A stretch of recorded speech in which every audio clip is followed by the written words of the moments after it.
The warning lights flashed red across the command center of Station Alpha 9. Admiral Vexhai lifted his massive head from the reports he was reading. His forearms moved quickly across the control panel as he checked the readings again. Impossible, he muttered in his deep voice. The Catherians' blue skin darkened with confusion. For 300 years he had watched the borders of their galaxy. Nothing ever surprised him anymore. "Sir," called out Lieutenant Zara from her station. The young Zilani female's voice shook slightly. "The readings are correct. Something just appeared at grid 77 Alpha." Vexhai's red eyes narrowed. He stood up to his full height of 8 feet and walked over to the main display screen. The image showed empty space, but the sensors told a different story. Energy signatures that should not exist pulsed where nothing had been moments before. "Show me the visual," he ordered. The screen changed, and there it was. A ship unlike anything in their database floated in the darkness. It was long and sleek with strange markings on its white hull. The design made no sense. Where were the weapon ports that every civilized ship carried? Where were the slave quarters that marked proper galactic vessels? "Run identification protocols," Vexhai commanded. His voice carried the authority of someone who had crushed a dozen rebellions. "Already running, sir," Zara replied. Her fingers danced over her console. No match in any database. The design is completely unknown. Other officers in the command center stopped their work to stare at the screen. In all their years of service, none had seen anything like this ship. It seemed to glow with its own light, and energy readings showed power levels that hurt to think about. "Open a communication channel," Vexhai decided. If this was some new enemy, he would crush them quickly. If they were potential slaves, he would add them to the Empire's collection. The screen flickered, and suddenly they were looking at something that made everyone in the command center step backward. The creature on the screen looked almost like a Catherian, but smaller and weaker. It had only 2 arms and strange brown hair on its head. Most shocking of all, it seemed to be female, and she was clearly in command. "This is Captain Elena Vasquez of the United Earthship Prometheus," the creature said in perfect galactic standard language. "We come in peace, seeking contact with the civilizations of this region." Vexhai found his voice after a moment of shock. No female commanded ships in civilized space. Such a thing was against all natural order. "I am Admiral Vexhai of the Catherian Empire," he announced. "You will identify your species and state your purpose in our territory." The female called Elena smiled, showing white teeth. "We are humans from the planet Earth. We have traveled 847 light-years to make peaceful contact with other intelligent species." Murmurs filled the command center. The coordinates she mentioned pointed to a dead zone, a region of space that their surveys had marked as uninhabitable. How could any species develop there? "That is impossible," Vexhai stated. "Our scans show no habitable worlds in that region." Elena's smile grew wider. "Perhaps your scans need updating, Admiral. We would like permission to dock at one of your stations. We have gifts and scientific data to share." Vexhai's mind raced. These humans seemed primitive, using only one ship for first contact. Any proper species would send a battle fleet to announce themselves. Their ignorance of galactic politics was obvious from their casual manner. "Very well," he decided. "You may dock at Station Nexus 7. You will surrender all weapons and submit to standard processing for new species." The human captain's expression changed slightly. "Processing? All new species must be evaluated for their proper place in the galactic order," Vexhai explained patiently. "Some are suitable for labor, others for military service, a few for technical work. Do not worry, humans. You will be given positions that match your abilities." Elena was quiet for a long moment. When she spoke again, her voice was very calm. "I see, and if we refuse this processing?" Vexhai laughed, a sound like grinding metal. "Refuse? Why would anyone refuse the chance to serve the Empire? It is the greatest honor in the galaxy." "We will dock at your station," Elena said finally. "We look forward to meeting you in person." The communication ended and the command center erupted in discussion. Vexhai silenced them with a gesture. "Prepare a full diplomatic reception," he ordered, "and alert security. These humans seem unusually proud for such a primitive species. They may need to be taught humility." Lieutenant Zara pulled up the ship's technical readings on her screen. "Sir, there's something strange about their vessel." "What do you mean?" "The energy output is enormous, much higher than anything our ships produce, and the hull composition doesn't match any known materials." Vexhai waved dismissively. "Primitive species often waste energy through poor design. As for the materials, they probably strip-mined their homeworld to build this one ship." Typical short-sighted thinking. But as he watched the human ship begin moving toward Station Nexus 7, something bothered him. The vessel moved with a grace that suggested advanced technology. Its course was perfect, its speed precisely calculated. These were not the actions of primitives. 3 hours later, the Prometheus docked at Station Nexus 7. Vexhai had traveled there to personally oversee the first contact with this new species. He stood in the docking bay with a full honor guard of Catherian soldiers and representatives from the other member species of the Empire.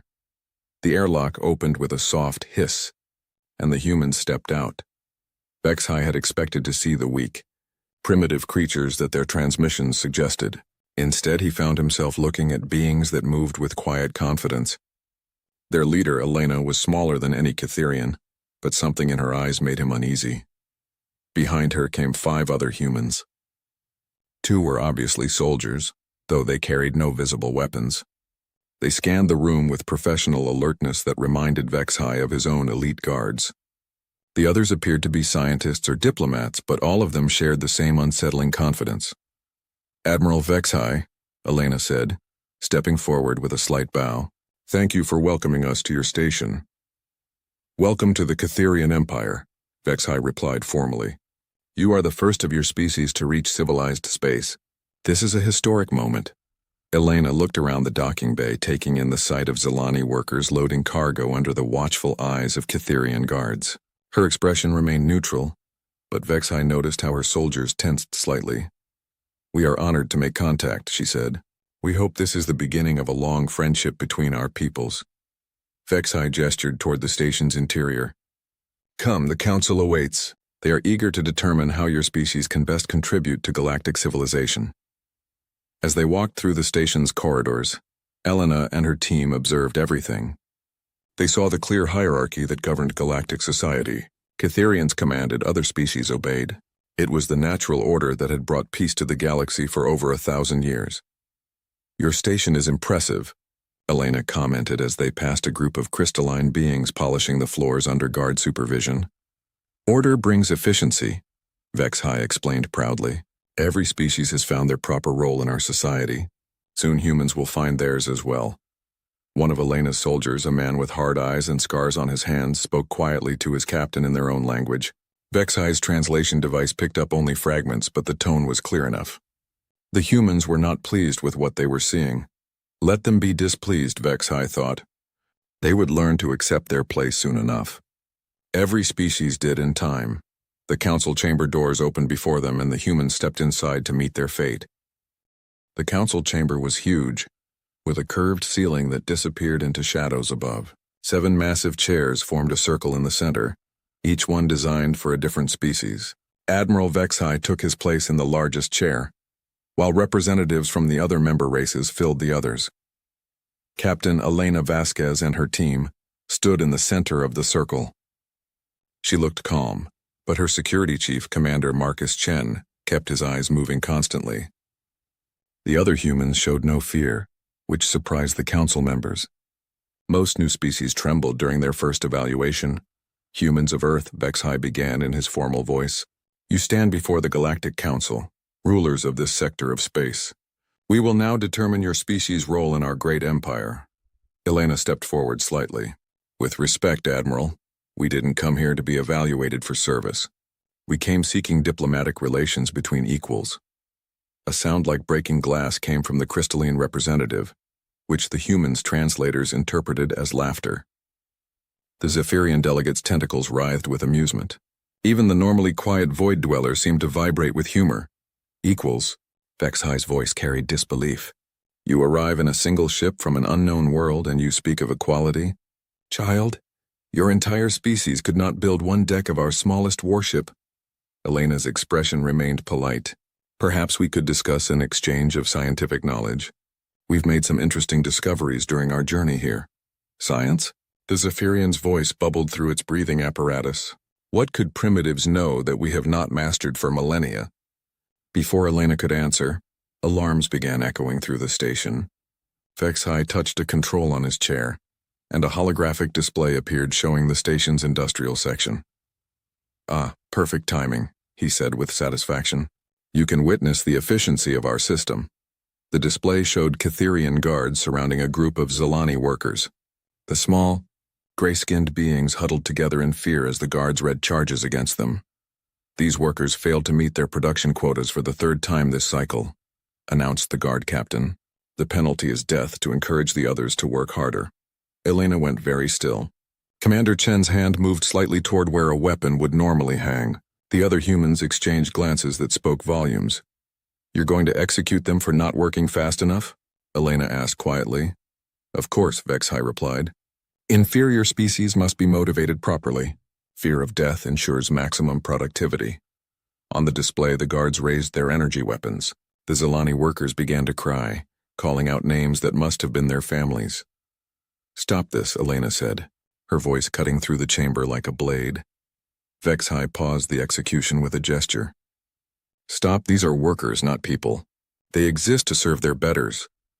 They are intelligent beings with families and lives, Elena said, stepping closer to Vexhai's chair. You have no right to murder them. The Admiral's forearms spread wide in a gesture of amazement. Murder. This is justice, order, the natural way of things. He leaned forward, his red eyes gleaming. When your species joins our empire, you will learn to appreciate such efficiency. Elena's voice became very soft and very dangerous. Our species will never join an empire built on slavery and murder. You will, Vexhai said confidently. All species do once they understand the alternative. He nodded to the guards in the chamber. Perhaps a demonstration of what happens to those who refuse our generous offer. The Catherian guards moved toward the humans with casual arrogance. They were 3 times larger than any human, armed with energy weapons and protected by personal shields. They had broken the will of 100 species. They had never met humans before. Commander Chen moved so fast that most of the council members couldn't follow his motion. The first guard found his weapon flying across the room before he realized Chen had touched him. The second guard managed to activate his shield, but Chen grabbed the device and crushed it in his bare hands like paper. The third guard got his weapon halfway raised before Chen's fist connected with his helmet. The sound of cracking metal echoed through the chamber as the guard collapsed. The humans' diplomatic team had scattered to defensive positions with smooth efficiency. Dr. Sarah Kim pulled out a device that made the chamber's electronics start sparking. Lieutenant James Rodriguez somehow produced a weapon from nowhere and aimed it at the ceiling, where automated defense systems were trying to target them. Nobody move, Elena said in the sudden silence. Her voice carried absolute authority. We didn't come here to fight, but we won't be threatened either. Vexhai stared at Commander Chen, who stood calmly among 3 unconscious guards. Impossible. No species can match Catherian strength without technology. Humans evolved on a death world, Chen said simply. We got strong by surviving things that would kill most species before breakfast. Elena touched her communication device. Prometheus, this is the captain. We have a diplomatic incident. Prepare for emergency departure. Wait, Vexhai commanded. You cannot simply leave. The council has not dismissed you. Elena looked around the circle of alien faces. The council was about to murder 6 innocent beings for the crime of being tired. Then you tried to threaten us into slavery. She shook her head. We're done here. If you leave now, you declare war on the Empire. The Zephyrian representative bubbled angrily. We will hunt down your primitive world and burn it to ash. Elena smiled, but it was not a friendly expression. You're welcome to try, but I should warn you about something. What? Vexhai demanded. The Prometheus isn't an exploration ship, Elena said as her team began moving toward the door. It's a diplomatic vessel. We only bring those when we already know what we're going to find. Commander Chen was the last to leave. He looked back at the circle of shocked alien faces and spoke words that would be remembered across the galaxy for centuries to come. You have no idea what you just started, he said quietly. We are not your subjects and we will not bow to tyrants. Humanity has dealt with species like yours before. We know exactly how to handle bullies. The humans walked out of the chamber, their footsteps echoing in the silence they left behind. Vexhai recovered first. Guards, stop them! But the station's security forces found their weapons and systems mysteriously malfunctioning. Dr. Kim's device had done more damage than anyone realized. By the time they reached the docking bay, the Prometheus was already powering up its engines. Sir, Lieutenant Zara's voice came over the communication system. The ship's energy readings are spiking beyond our sensor's ability to measure. On the docking bay's main screen, Vex-High watched the human ship prepare to leave. It should have taken hours to safely disconnect and depart. The Prometheus did it in 6 minutes. As the ship pulled away from the station, a communication channel opened. Elena's face appeared on the screen one last time. "Admiral Vex-High," she said formally. "When you attack our world, remember this moment. Remember that we offered you friendship and you chose to threaten us instead." Her image smiled coldly. "Humanity does not forgive, and we never forget." The transmission ended, and the Prometheus vanished into hyperspace with a flash of light that temporarily blinded the station's sensors. In the council chamber, the 7 representatives sat in stunned silence. Finally, the Void Dweller spoke in its whispered voice. "What have we done?" Vex-High's 4 fists clenched with rage. "We have encountered a species that does not know its place. We will teach them." He activated the general communication system. "Prepare the Second Fleet. We will visit this Earth and show these humans what happens to those who defy the Empire." But even as he gave the orders, something cold was growing in his chest. The ease with which the humans had disabled his guards, the casual way they had neutralized the station's defenses, the impossible energy readings from their ship. For the first time in his long military career, Admiral Vex-High wondered if the Empire had finally met something it could not conquer. On the display screen showing the station's industrial section, the Zilani workers still waited for their execution, forgotten in the chaos of first contact gone wrong. Admiral Vex-High stood on the bridge of the Imperial Dreadnought Conquest, watching the stars stream past as his fleet jumped through hyperspace. 12 of the Empire's finest warships followed his flagship, each one capable of destroying entire planets. The Second Fleet had crushed rebellions across 3 sectors. These humans would learn respect quickly. "Approaching the coordinates now, sir," reported Navigator Thane. The young Catherian's voice carried excitement. This would be his first planetary conquest. "Excellent. Bring us out of hyperspace and begin scanning for the human homeworld." Vex-High settled into his command chair, already planning the victory celebration. "Prepare to broadcast surrender demands." The fleet dropped out of hyperspace in perfect formation. Vex-High expected to see a single primitive world with perhaps a few orbital platforms. What appeared on his screens made him question his own eyes.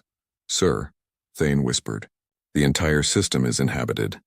Instead of one world, sensors showed dozens of planets covered with cities.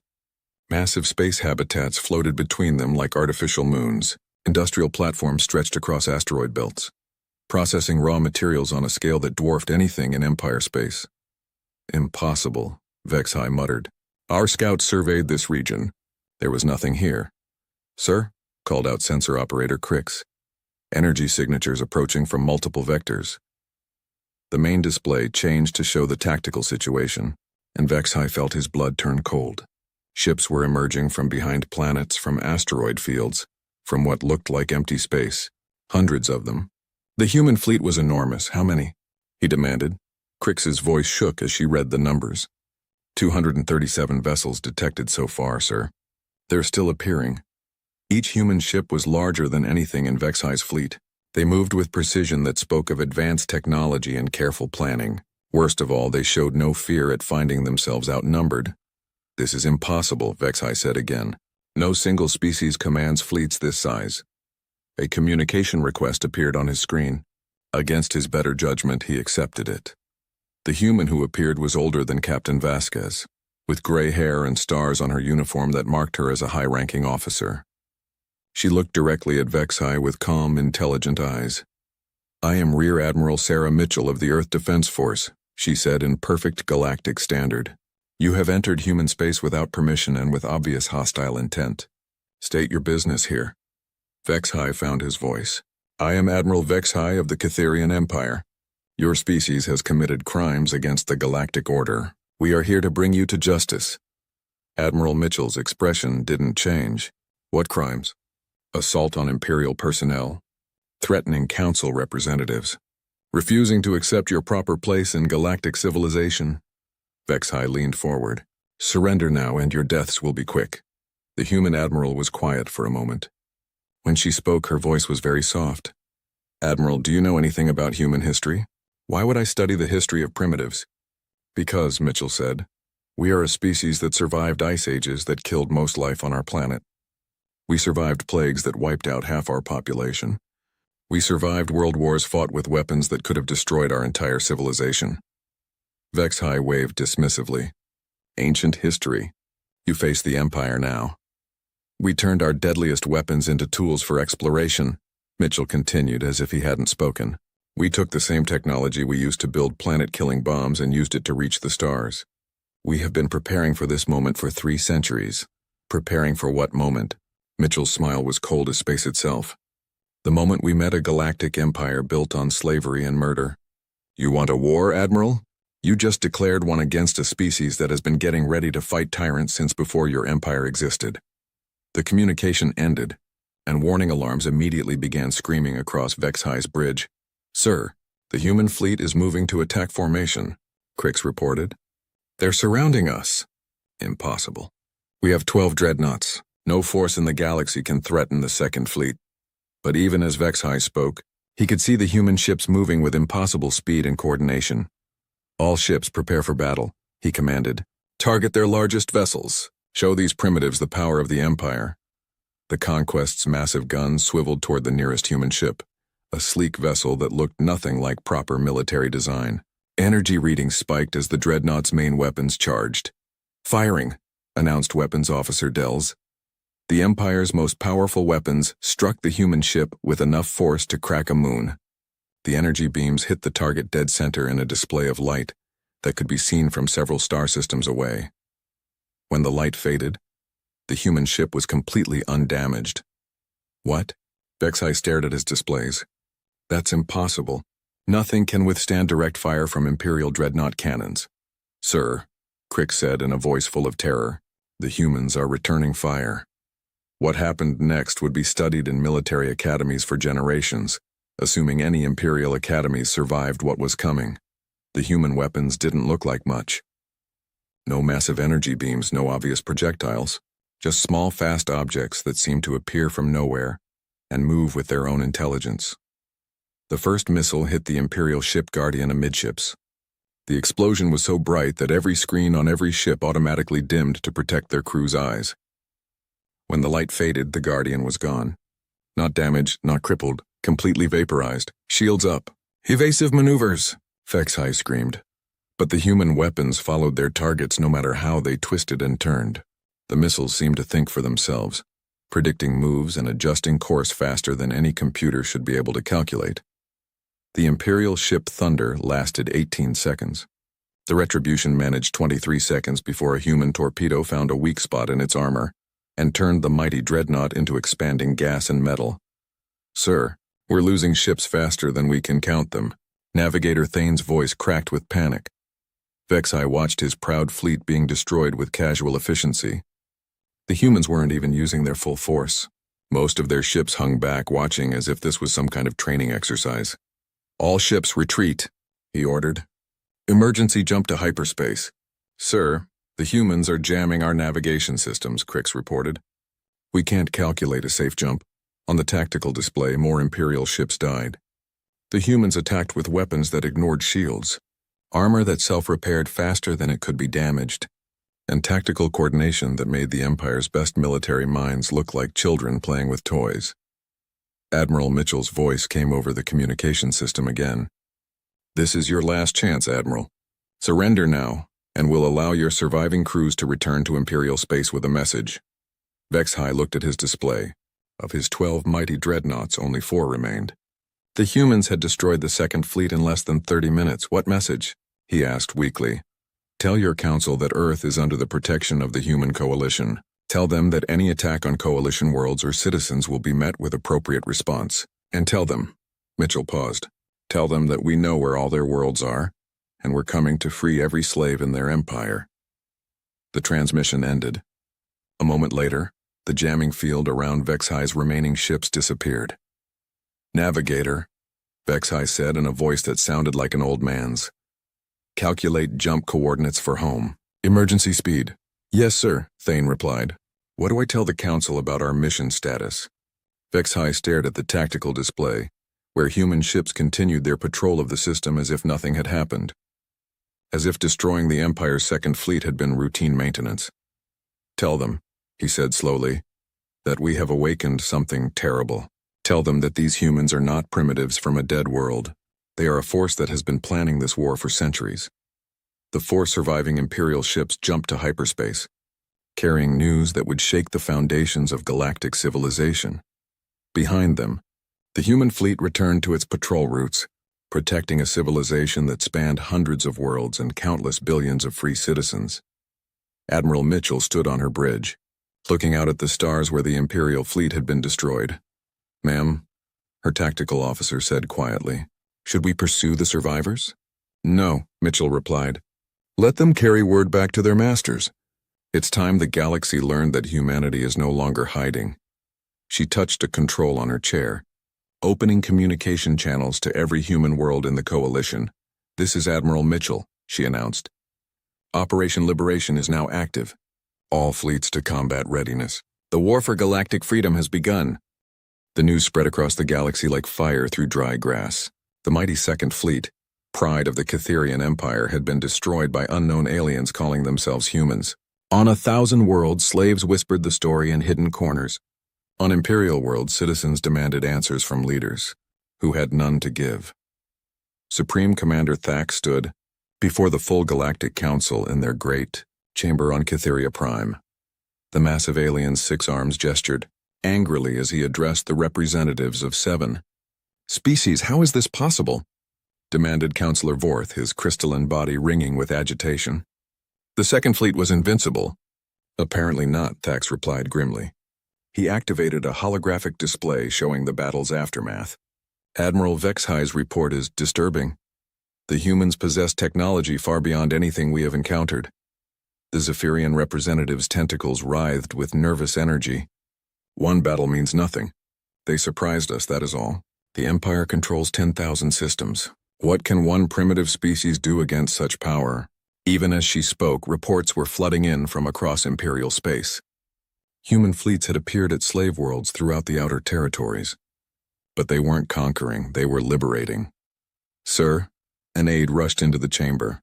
"Priority message from Sector 7. The humans have attacked the labor colonies at Xerion Prime." Thax's expression darkened. "Losses?" "None, sir. They didn't attack our forces. They landed troops and freed all the slaves. 20 million Zalani workers were loaded onto human transport ships and evacuated before our reinforcements could arrive." Silence filled the chamber. 20 million slaves represented decades of conquest and enormous economic value. The humans had simply taken them away. "What did our garrison do?" Councillor Vorth demanded. The aide looked uncomfortable. "They tried to stop the evacuation, sir. The humans asked them to surrender. When they refused..." He paused. "The entire garrison was eliminated in 14 minutes. More reports arrived throughout the day. Human forces had struck 15 slave worlds simultaneously, freeing billions of workers and removing them from Imperial control. Every attack followed the same pattern: swift, precise, and completely overwhelming." "How many fleets do they have?" The Void Dweller representative whispered. Nobody had an answer. Human ships seemed to appear from nowhere, strike with impossible efficiency, and vanish before Imperial reinforcements could respond. Their technology made the Empire's finest weapons look primitive. Thax studied the tactical displays showing human attacks across dozens of systems. "We are facing a full-scale invasion. All member species will contribute to our response." "What response?" asked the Zephyrian. "Our fleets cannot match their technology." "Then we use numbers," Thax declared. "The Empire controls thousands of worlds and trillions of citizens. We will mobilize everything, every ship, every weapon, every soldier. The humans may be advanced, but they are still just one species." Orders went out across the galaxy. The Great Fleet began assembling at Catheria Prime, 10,000 warships representing the combined military might of the Empire. Pressed into service came the bioships of Zephyria, living vessels that could heal themselves in battle. The crystalline dreadnoughts joined them, ships grown rather than built, harder than any known material. Even the mysterious Void Dwellers contributed their shadow fleets, vessels that could phase in and out of normal space. Meanwhile, enslaved species found themselves forced into military service. Zalani technicians were chained to their stations. Aquatic Mir were sealed into combat suits and told to fight or watch their families die. Every conquered race contributed soldiers to the Empire's war machine. This is the largest military force ever assembled, Thax announced to the Council, as the Great Fleet reached full strength. No power in the galaxy can stand against us. But even as he spoke, intelligence reports brought disturbing news. The humans hadn't been sitting idle during the Empire's mobilization. Captain Elena Vasquez, now promoted to Admiral, stood on the bridge of the UES Liberation, watching long-range sensors track the approaching Imperial fleet. Around her, the human command staff worked with calm efficiency. Size estimate, she asked her tactical officer. Just over 10,000 ships, ma'am. Every major Imperial class represented, plus forced conscripts from their subject species. Elena nodded. And our readiness status? All coalition fleets report ready for engagement. The Liberation Front has confirmed their rebellion timing. Resistance cells are standing by across Imperial space. Elena smiled grimly. The Empire thought they were facing just humanity, but they had missed something crucial. Every world the humans had liberated had been given a choice. Join the coalition as free citizens or remain independent under human protection. Most had chosen freedom. The former slaves of the Empire had become humanity's allies, contributing their own knowledge and resources to the war effort. Zalani technical expertise had improved human weapons. Mere naval tactics had refined human strategy. The crystalline refugees had shared secrets of materials science that made human armor nearly indestructible. Ma'am, her communications officer reported. Priority message from Earth Command. Admiral Chen's face appeared on the main screen. The scarred veteran who had humiliated Imperial guards during first contact now commanded humanity's largest battle fleet. Elena, the Council has made their decision, he reported. Operation Liberation is approved for full implementation. All targets? Every Imperial stronghold, every slave world, every military installation. The gloves are coming off. Chen's expression was hard as steel. The Empire wants to fight with their full strength? Let's show them what ours looks like. Elena nodded. Understood. All fleets begin Phase 2 operations. Across the galaxy, the true scope of human preparation revealed itself. They hadn't been hiding in one system. They had been building a vast interstellar nation in the dark spaces between Imperial territories. 400 systems answered humanity's call to arms, each one contributing ships and soldiers to the coalition cause. The humans had spent 3 centuries preparing for this war. They had studied every Imperial weakness, infiltrated every major facility, and built relationships with resistance movements on 1,000 worlds. When the Empire mobilized their great fleet, they left their territory nearly defenseless. Human strike forces hit Imperial worlds with surgical precision. They didn't destroy cities or kill civilians. They targeted military bases, government centers, and anything connected to the slave trade. On world after world, the local population rose up to support their liberators. Supreme Commander Thax received the reports with growing horror. His great fleet was still 3 days from human space, but the Empire was already crumbling behind him. Sir? His aide reported with a trembling voice. We've lost contact with 57 Imperial worlds in the last 6 hours. Lost contact? Thax demanded. The humans have destroyed our communication networks and military infrastructure. Local governments have either fled or surrendered to coalition forces. Thax stared at the tactical display showing the dissolution of his empire. Red markers indicated lost worlds, yellow showed systems under attack, and green marked the few locations still under Imperial control. The map was mostly red and yellow. How is this possible? He whispered.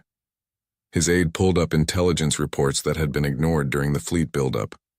Sir, it appears the humans have been planning this operation for decades.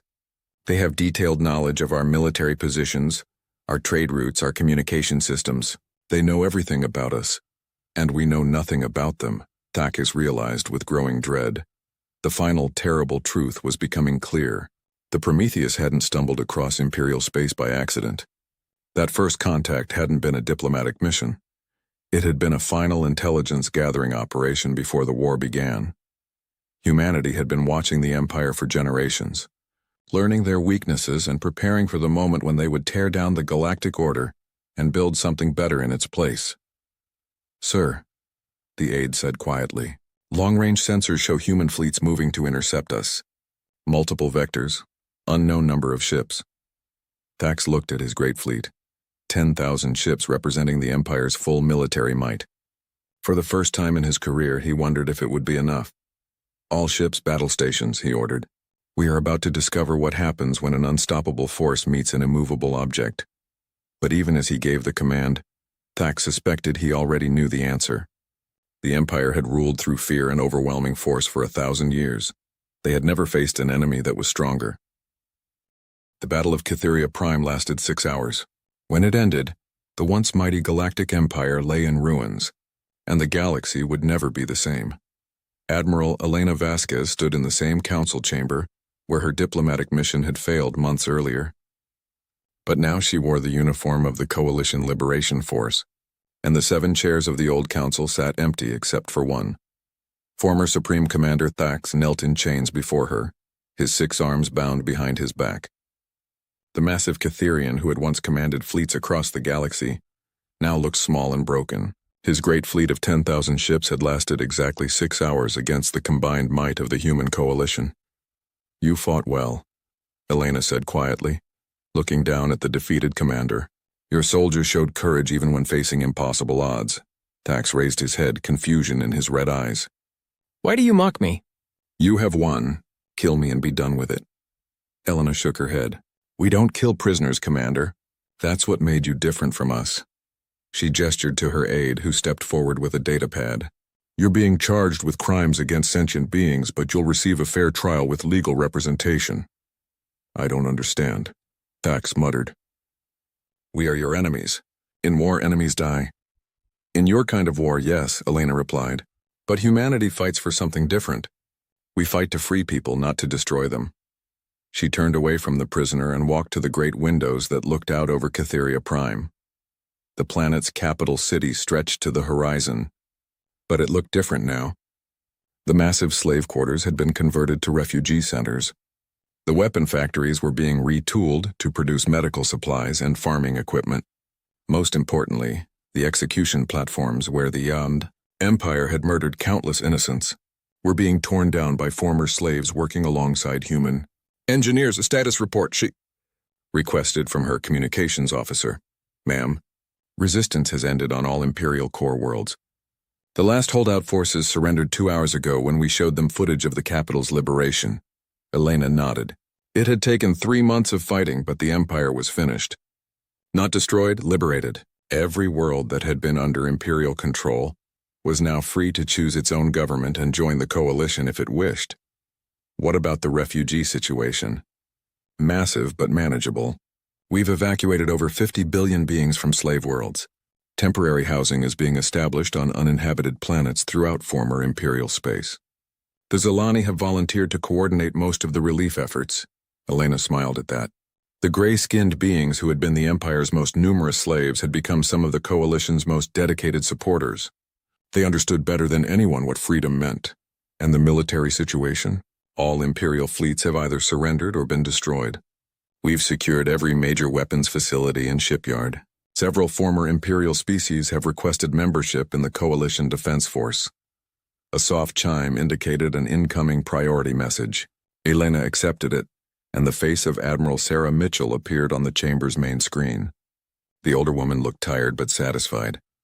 Elena, congratulations on a job well done. I'm calling from Earth with news from the Coalition Assembly. Good news, I hope. The best. The Assembly has officially voted to establish the Galactic Democratic Union. Every species will have equal representation, regardless of their size or military power. And Elena? Mitchell smiled proudly.